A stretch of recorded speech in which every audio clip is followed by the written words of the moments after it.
Orlando real estate renegades, I hope you are well. We have a lot of top stories to cover this week. Number one, experts just weighed in on whether we can expect a Trump bump in Orlando tourism. That's right, one of US's most dependent industries from the tourism sector is saying that Trump has some plans that may or may not benefit Orlando. Also, we have early data on the housing market for how 2024 ended up. We're going to talk about how Orlando measures up with the rest of that data and just what we can expect here in Orlando in 2025 in the housing market. And additionally, there's a lot of bluster online that's saying that there's a lot of people leaving Florida. There's a lot of people that are tired of the state and the hurricanes and the weather. And setting all the golden years aside, the Sunshine State's best days are behind it, and that we're in trouble in migration. We're going to take a look at a new report that U-Haul just put out on their entire survey for 2024 as they tracked all of their one-way moves.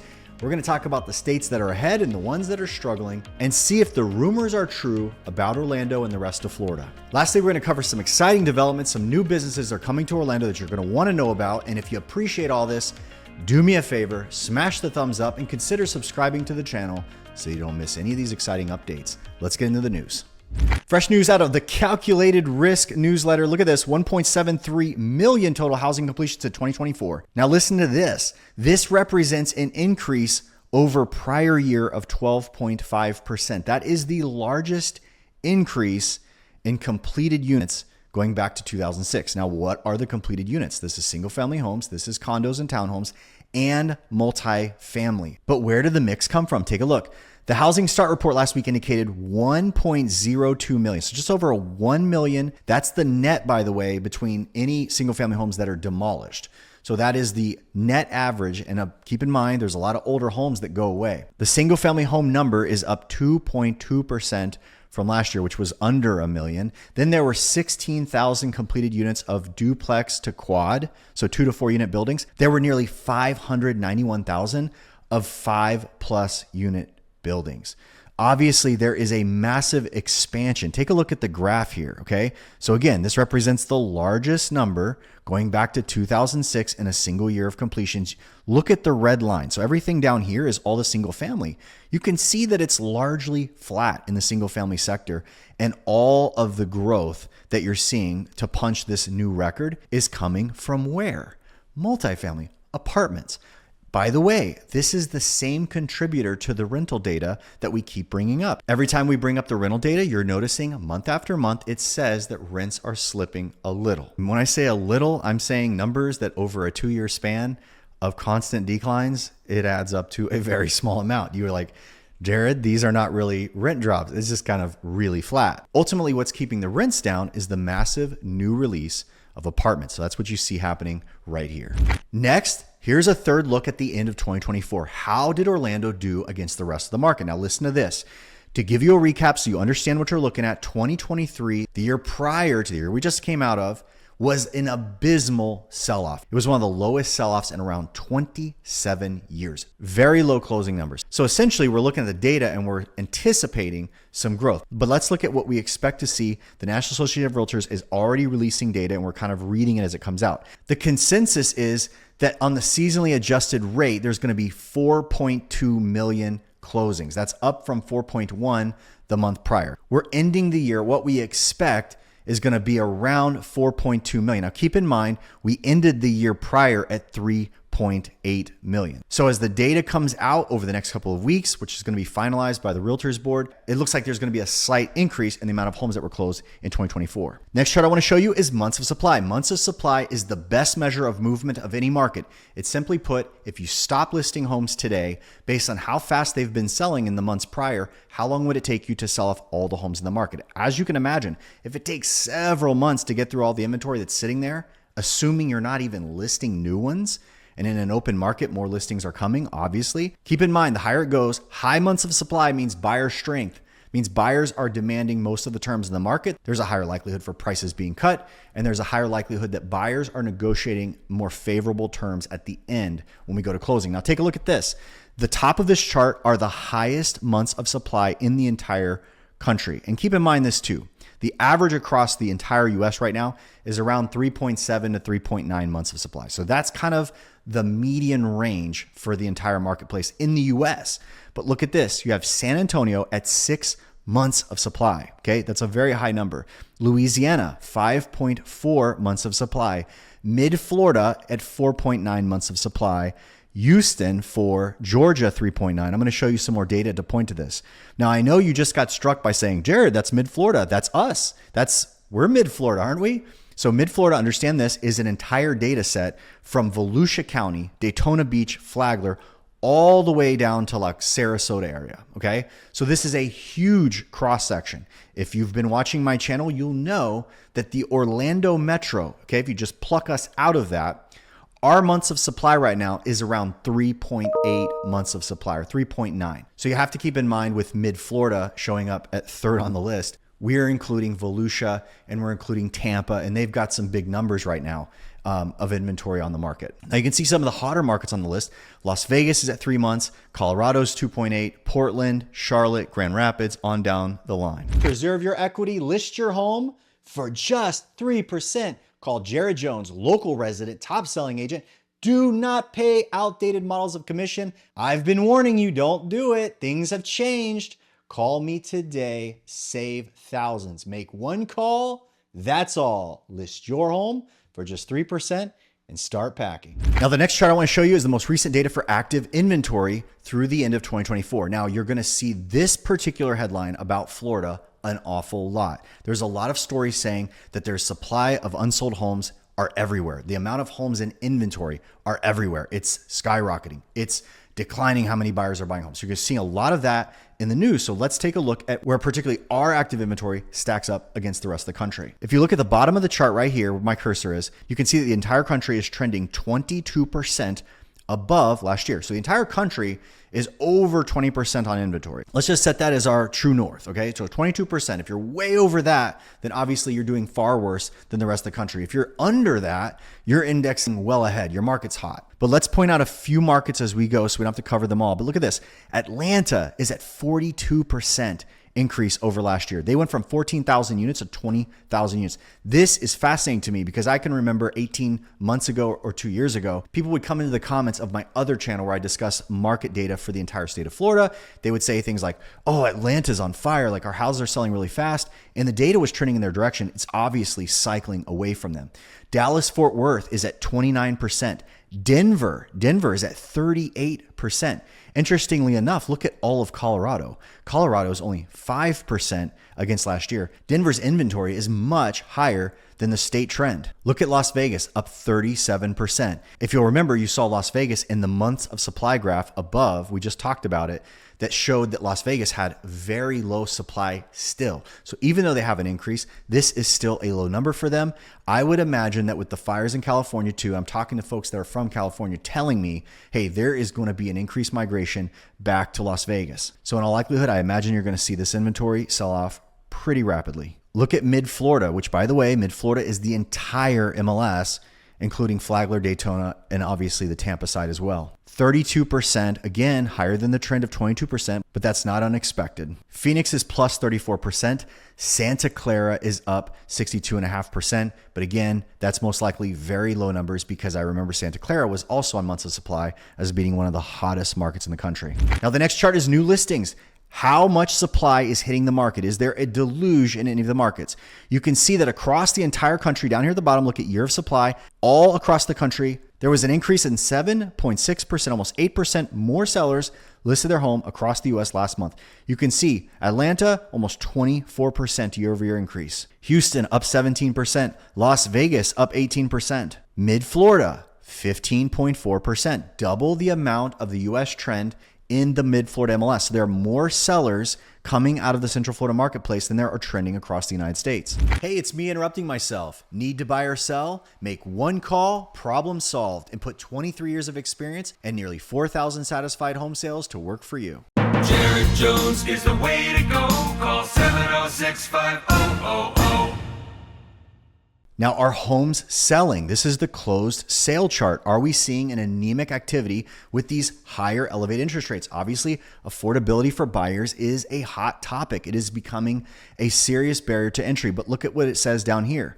13% year over year US-wide. There was a 13% increase in closed transactions. Keep in mind too, a lot of these closings came off a reduced interest rate from September and October. So the closings that we just had in December that you're seeing right here on the list, this bump at 13% came off of an interest rate that was around 6.75%, which is lower than it is now. We'll have to see how it goes into the new year. But look at these numbers. Mid-Florida specifically came in just at 12%, which is good, is a nice increase over last year and just beneath the US trend across the country. Now, the last thing that I'm going to show you that is interesting to see, look at this trend right here. You see these red bars?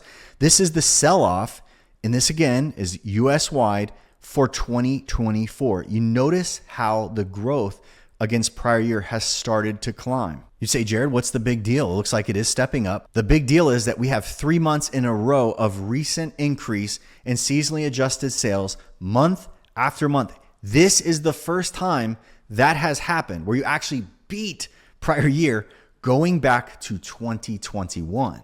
So it was a nice bump in sales kind of coming to the end of 2024, which is nice. It was needed because you obviously have more sellers going against 2023 at the same time. And this is not a surprise because we had 2 major psychological barriers overcome at the end of last year. You had people waiting for the Federal Reserve to cut interest rates. Number one, you had people waiting for the Federal Reserve to cut interest rates, AKA the supposed pivot. So everybody was hoping that this would help the market out. There were a lot of people wondering what would happen if they did start to cut rates.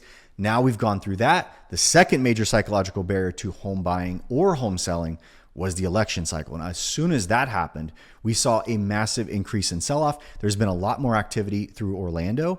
We are seeing multiple offers in the marketplace again in specific areas. And so as I was operating in the environment, I was still kind of curious what the data was saying. So the housing market, as it seems right now, has some very renewed positive headlines coming into 2025.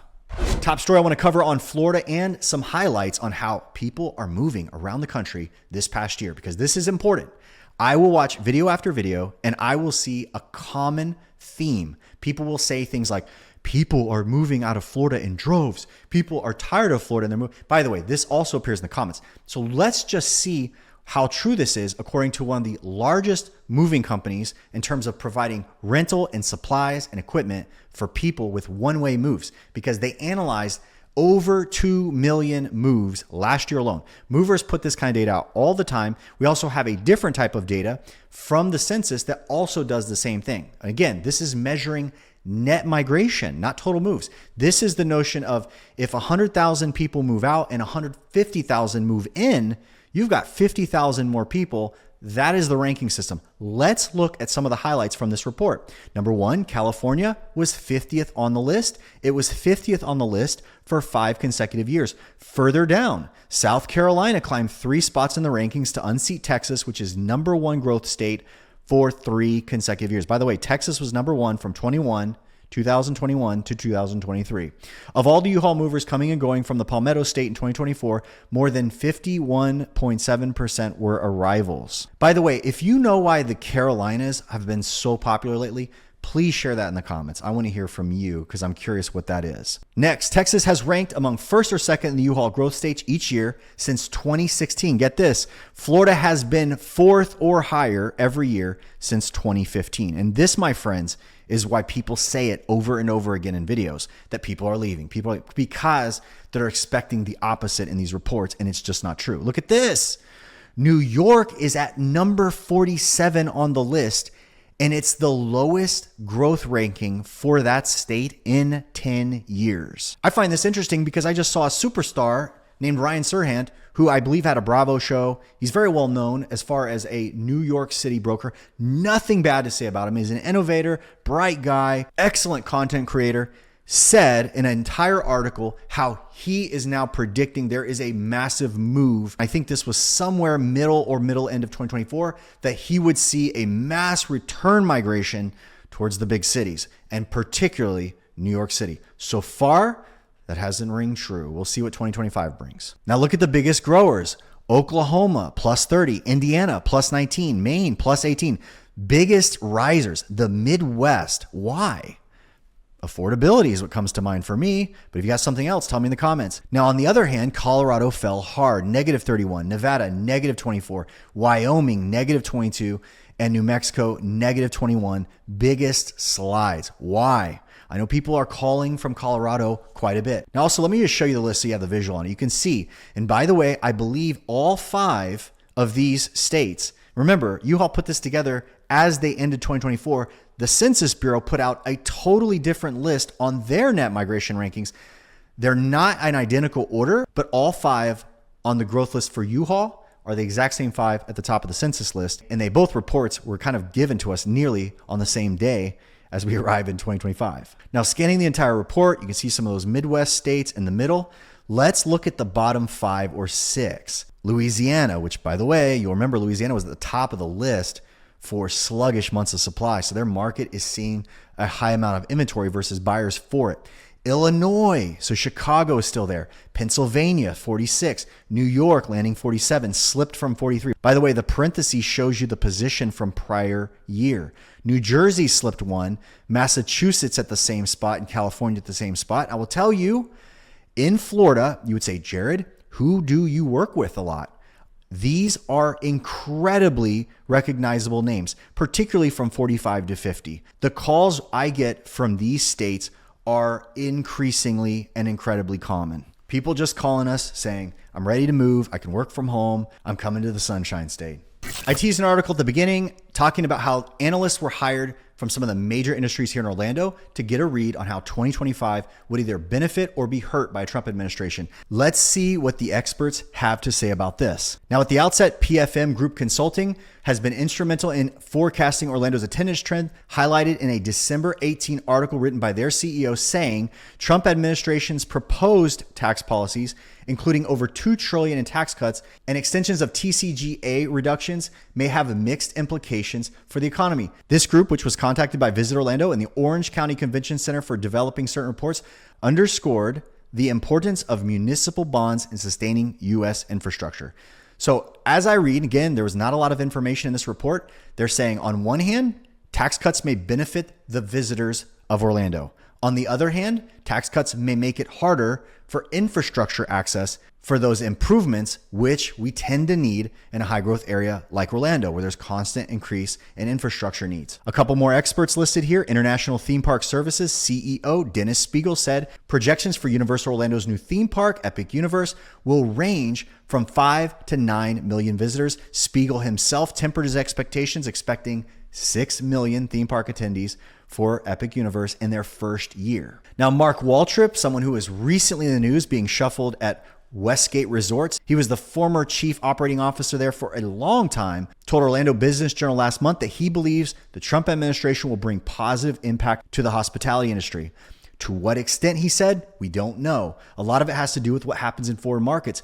Overwhelmingly, he said, everything we're seeing is positive. I speak to lenders. I speak to developers. I've even spoken to my own financial guys, and they all think this is very positive. Interesting, and as I said, Mark Waltrip is no rookie. He's been running Westgate for a long time. Take a look at the Orlando County Convention Center. Their most recent report shows that they're up from the same time last year, 1.75 million attendees prior year. They're now at 1.8 million for the time period July 1st, 2024, going to midsummer of next year. But take a look at what's already planned for 2025. According to Visit Orlando and the Orange County Convention Center, they're expecting a busy January through April. There are 51 citywide events for this year. This is up from 40 in the same period in 2024. Additional to that, citywide attendance, which is the total number of attendees at large-scale conventions that use multiple venues across the city, is currently pacing 21% ahead of last year as well. Other news as well, if you own a short-term rental in Orlando, early bookings are up 5 to 7% depending on the category across hospitality, hotels, short-term rentals, things of that nature. How do you think Orlando will fare in the area of tourism under a Trump administration? Let me know in the comments. I will say from the research that I did from the Tax Cut Jobs Act that Trump enacted, I think back in 2017, again, not my opinion, but the research that I did, municipal bonds across the country still thrived even in that environment. So if that is one of the experts' highest concerns, it seems that a look of history says we should be all right. But let me know what you think. And an important but brief update on one of the most important developments in the works right now in Orlando.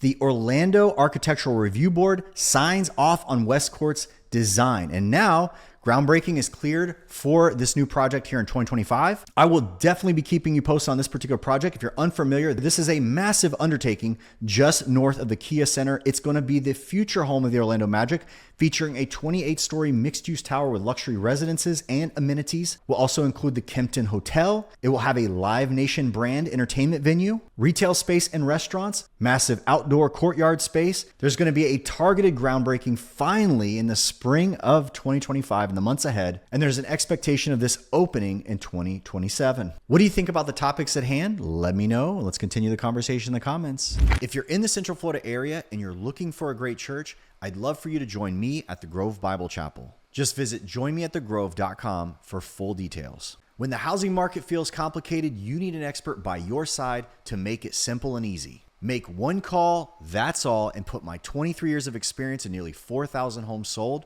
to work for you. Jared Jones is the way to go. Call 706-5000.